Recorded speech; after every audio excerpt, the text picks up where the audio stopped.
రుణమాఫీ పూర్తి కాకుండానే కాంగ్రెస్ నేతలు గొప్పలు చెప్పుకుంటున్నారని విమర్శించారు బీజేపీ నేతలు. 50% రుణమాఫీ కూడా కాలేదన్నారు. హైడ్రా పేరుతో కాంగ్రెస్ హైడ్రామా చేస్తోందని విమర్శించారు. అధికారం కోల్పోయినా బీఆర్ఎస్ నేతల్లో మార్పు రాలేదన్నారు బీజేపీ నేతలు. సెప్టెంబర్ 1న దేశవ్యాప్తంగా బీజేపీ డిజిటల్ సభ్యత్వ నమోదు కార్యక్రమాన్ని మోదీ ప్రారంభిస్తారని తెలిపారు నేతలు. రాష్ట్రంలో రుణమాఫీ 50% కాలేదన్నారు కేంద్ర మంత్రి కిషన్ రెడ్డి. రుణమాఫీని సీఎం రేవంత్ గందరగోళంగా మార్చారన్నారు. పూర్తి వివరాలను ప్రజల ముందు పెట్టాలని డిమాండ్ చేశారు. దేవుళ్లపై ఒట్టేసి రేవంత్ రెడ్డి మాట తప్పారని, కేసీఆర్ లానే ప్రస్తుత కాంగ్రెస్ పాలన సాగుతుందని విమర్శించారు. ఈరోజు దేవుడి మీద దేవతల మీద ఒట్లు పెట్టి ముఖ్యమంత్రి గారు ఈరోజు మరి చివరకు రైతుల రుణమాఫీ అయిపోయిందనే విధంగా మాట్లాడుతూ ఉన్నారు. వాస్తవంగా తెలంగాణ రాష్ట్రంలో రైతుల రుణమాఫీ 50% కూడా పూర్తి కాలేదు.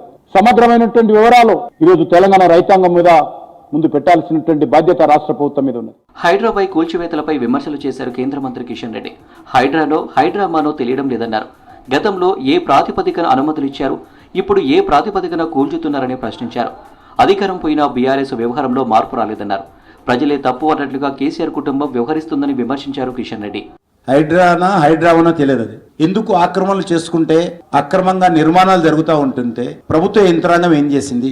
ఎక్కడైతే నిర్మాణాలు జరిగాయో అనేక మంది ప్లాటింగ్ చేసి అమ్మేసిన తర్వాత మున్సిపల్ పర్మిషన్ తీసుకుని నిర్మాణాలు చేస్తాం. అప్పుడు ఏ రకంగా జిహెచ్ఎంసీ పర్మిషన్స్ ఇచ్చింది? ఈరోజు ఏ ప్రాతిపదికన కులగొడతా ఉన్నారు. రాజకీయ కక్ష కోసం హైడ్రాను వాడొద్దన్నారు మెదక్ ఎంపీ రఘునందన్ రావు. గతంలో రేవంత్ రెడ్డి జన్వాడ ఫామ్ హౌస్ కి వెళితే డ్రోన్లు ఎగరవేశారని కేసులు పెట్టారని గుర్తు చేశారు. మరి ఇప్పుడెందుకు కేటీఆర్ సన్నాయి నొక్కులు నొక్కుతున్నారని విమర్శించారు ఎంపీ రఘునందన్ రావు. సో దొంగ అంటే భుజాలు తడుముకున్నట్టు కేటీఆర్ గాని ఫామ్ హౌస్ కోసం కేటీఆర్ ఇప్పటి ముఖ్యమంత్రి అప్పటి పీసీసీ ప్రెసిడెంట్ జొన్వాడ ఫామ్ హౌస్ కోతే డ్రోన్లు ఎగిరేసిర్రని కేసులు పెట్టి రిమాండ్ చేసిర్రు. ఇవాళ ఎందుకు సన్నాయి నొక్కులు నొక్కుతుండు కేటీఆర్? ఆ రోజు ఫామ్ హౌస్ నీది కాదని ఆ రోజే చెప్పనుంటి మంత్రి హోదాలో. సెప్టెంబర్ 1 నుంచి మిస్డ్ కాల్ రూపంలో డిజిటల్ సభ్యత్వ నమోదు కార్యక్రమాన్ని ప్రధాని మోదీ దేశవ్యాప్తంగా ప్రారంభించనున్నట్లు తెలిపారు బీజేపీ రాష్ట్ర ప్రధాన కార్యదర్శి కాసం వెంకటేశ్వర్లు. స్థానిక సంస్థల ఎన్నికల్లో అన్ని చోట్ల పోటీ చేసి విజయం సాధించాలని సూచించారు. సెప్టెంబర్ 17న తెలంగాణ విమోచన దినోత్సవాన్ని రాష్ట్ర వ్యాప్తంగా ఘనంగా నిర్వహించబోతున్నామన్నారు కాసం వెంకటేశ్వర్లు. సెప్టెంబర్ 1వ తారీఖు రోజు గౌరవ ప్రధానమంత్రి నరేంద్ర మోడీ గారు ఢిల్లీలో మెంబర్షిప్ ఆయన తీసుకొని కొత్తగా మెంబర్ గా చేరుతారు.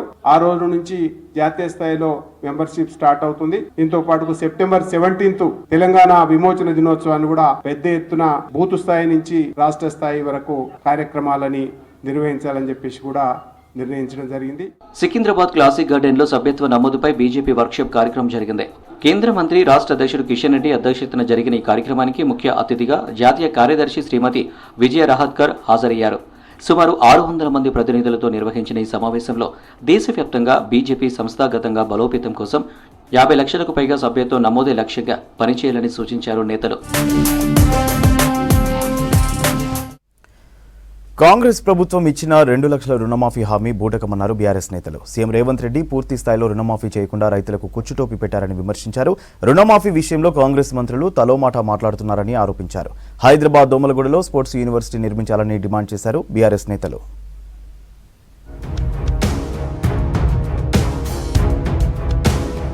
రుణమాఫీపై ప్రభుత్వం అబద్ధాలు చెప్తోందన్నారు మాజీ మంత్రి కేటీఆర్. రవ్వంత మాఫీ చేసి ఎంతో చేసినట్టు గొప్పలు చెప్పుకుంటున్నారన్నారు. మాఫీ 25%, డోకా 100% జరిగిందన్నారు. బ్యాంకులు రైతుల నుంచి డబ్బు వసూలు చేస్తున్నాయన్నారు. ఎలాంటి ఆంక్షలు లేకుండా అర్హులందరికీ రుణమాఫీ చేయాలన్నారు.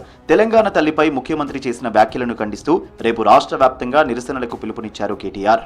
రుణమాఫీ సగం కాదు, పావులా కూడా కాలేదు. కానీ మోసం మాత్రం పూర్తిగా జరిగింది. రైతులకు వంచన మాత్రం 100% జరిగింది. మాఫీ 20%, 30%, ధోకా 100%. ఇందులో ఏం డౌటే లేదు. ఇవాళ మళ్ళొక్కసారి వీళ్ళ దివాలాకోరు మాటలతో తేలిపోయింది.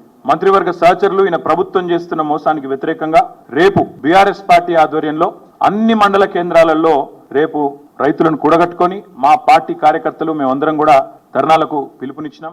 రాష్ట్రంలో కానిస్టేబుల్ల సరెండర్ లీవ్ల బకాయిలు చెల్లించాలని ట్విట్టర్ వేదికగా డిప్యూటీ సీఎం బట్టి విక్రమార్కను కోరారు మాజీ మంత్రి హరీష్ రావు. పోలీస్ కానిస్టేబుల్ ఉద్యోగులకు surrender, additional surrender leave benefit కింద అందించే డబ్బులు కొన్ని జిల్లాలకు మాత్రమే అందించి మరికొన్ని జిల్లాలకు అందించకపోవడం బాధాకరమన్నారు.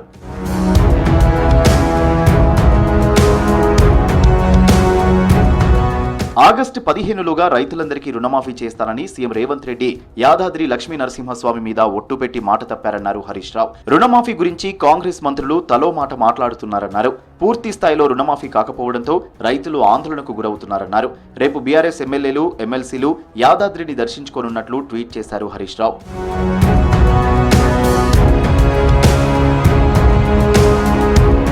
హైదరాబాద్ దోమలగూడలో స్పోర్ట్స్ యూనివర్సిటీపై సీఎం కార్యాలయానికి లేఖ రాసినా అధికారుల నుంచి ఎలాంటి రెస్పాన్స్ రాలేదన్నారు బీఆర్ఎస్ నేత రావుల శ్రీధర్ రెడ్డి. కేసీఆర్ ప్రభుత్వం హయాంలో తొలి విడతగా స్పోర్ట్స్ యూనివర్సిటీ కోసం కేసీఆర్ 20 కోట్లు కేటాయించారన్నారు. దోమలగూడలో ఉన్న వ్యాయామ విద్యా కళాశాలలో స్పోర్ట్స్ యూనివర్సిటీ నిర్మించాలని డిమాండ్ చేశారు. అడ్మినిస్ట్రేటివ్ బిల్డింగ్ అండ్ హాస్టల్స్ కోసం 20 కోట్ల రూపాయలు ఆ రోజు మంజూరు చేసినాం. టెండర్ కూడా కాల్ఫర్ చేసినాం. ఆ తర్వాత ప్రభుత్వం మారిన సందర్భంలో కొత్త ప్రభుత్వం ఆ విషయాన్ని పట్టించుకోలేదు. కనీసం టెండర్ ఓపెన్ చేయలేదు. అనేక మార్లు నేను విద్యాశాఖ ఉన్నతాధికారులను కాంటాక్ట్ చేసే ప్రయత్నం చేశాం. సరైన స్పందన రాలేదు. ముఖ్యమంత్రి గారి కార్యాలయానికి లెటర్ రాస్తే కూడా దీనికి సంబంధించి ఏమాత్రం స్పందన రాలేదు. రేపు చేవెళ్లలో మాజీ మంత్రి కేటీఆర్, మహేశ్వరం ఎమ్మెల్యే సబితా ఇంద్రారెడ్డి, పలువురు పార్టీ నేతలు రైతుల ధర్నా కార్యక్రమంలో పాల్గొననున్నారు.